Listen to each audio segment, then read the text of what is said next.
तो आइए दोस्तों सॉल्व करते हैं दो चर वाले रैखिक समीकरण का बहुत ही शानदार क्वेश्चन। इसमें क्वेश्चन हमसे ये कह रहा है कि के किस मान के लिए निम्न रैखिक समीकरणों के युग्म के अपरिमेय रूप से अनेक हल होंगे। तो यहाँ पे क्या होना है कि के की ऐसी वैल्यू हमें क्या करनी है, फाइंड करनी है कि इन दो समीकरणों का जो हल हो वो अनेक हल हो, यानी अनंत हल हो।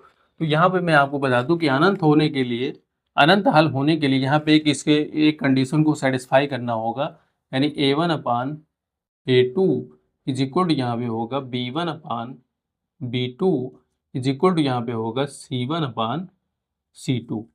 तो यदि k के मान इस वाले वैल्यू को क्या करता हो, सेटिस्फाई करता हो, तो यहाँ पर इन दो समीकरणों का जो हल होगा वो अनंत होगा। तो सबसे पहले हम क्या करते हैं, यहाँ पर A1/A2 और B1/B2 C1/C2 का क्या करते हैं, वैल्यू फाइंड करते हैं।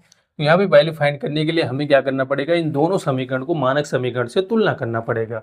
तो जब हम यहाँ पे तुलना करेंगे तो यहाँ पे हम लिखेंगे समीकरणों की तुलना मानक समीकरण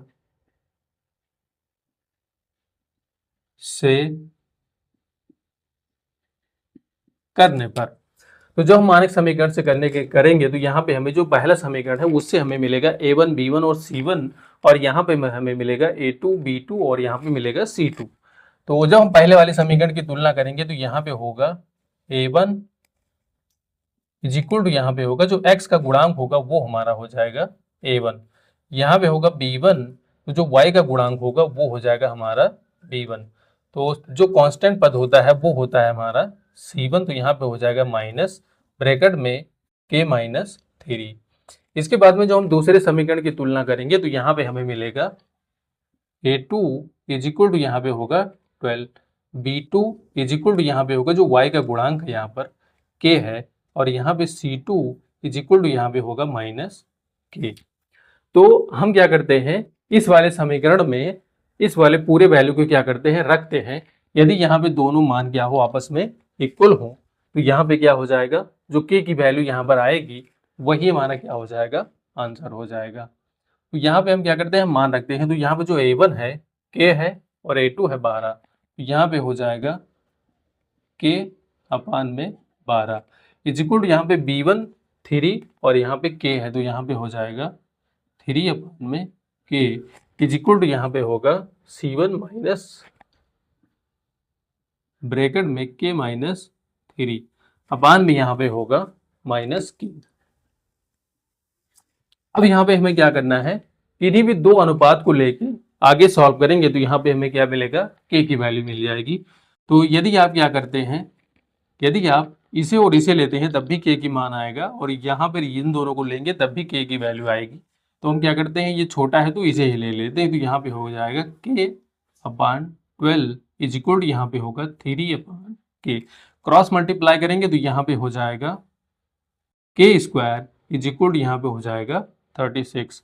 इधर से स्क्वायर हटेगा, इधर लगेगा रूट, यहाँ पे होगा 36, यानी k इज इक्वल टू यहाँ पे हो जाएगा 6। तो यहाँ पे जो k की वैल्यू आई है वो क्या है, 6 है। इसके अलावा यहाँ पे दो कंडीशन और होते हैं। यदि A1/A2 not is equal to B1/B2 है, तो यहाँ पे क्या होता है, सिर्फ इसका अद्वितीय हल होता है, यानी एक हल होता है। और यहाँ पे यदि क्या हो, A1/A2 is equal to B1/B2 not is equal to C1/C2, तो यहाँ पे क्या होता है, इसका कोई भी हल नहीं होता। तो ये तीन कंडीशन यहाँ पे होते हैं। पहला वाला ये होता है जिसमें अनेक हल होते हैं, और ये दूसरा होता है जिसमें क्या होता है, सिर्फ एक ही हल होता है, और यहाँ भी जो होता है इसमें कोई भी हल नहीं होता। यानी जो इसकी रेखा होती है वो एक दूसरे को, तो एक ये दोनों समांतर जाएंगी तो उसका कोई भी हल नहीं होगा, और यदि वो संपाती होंगी यानी एक के ऊपर दूसरी रेखा जाएगी तो वहाँ पे अनेक हल हो जाएंगे। तो इस तरह से आपको क्या करना है, जब भी आपको इस तरह से प्रश्न पूछे जाते हैं तो आपको इन कंडीशन को क्या करना है, याद रखना है। तो आई होप दोस्तों ये क्वेश्चन आपके समझ में जरूर आया होगा, और ऐसे ही प्रश्न के लिए हमारे पेज को फॉलो करना मत भूलिएगा। Thank you.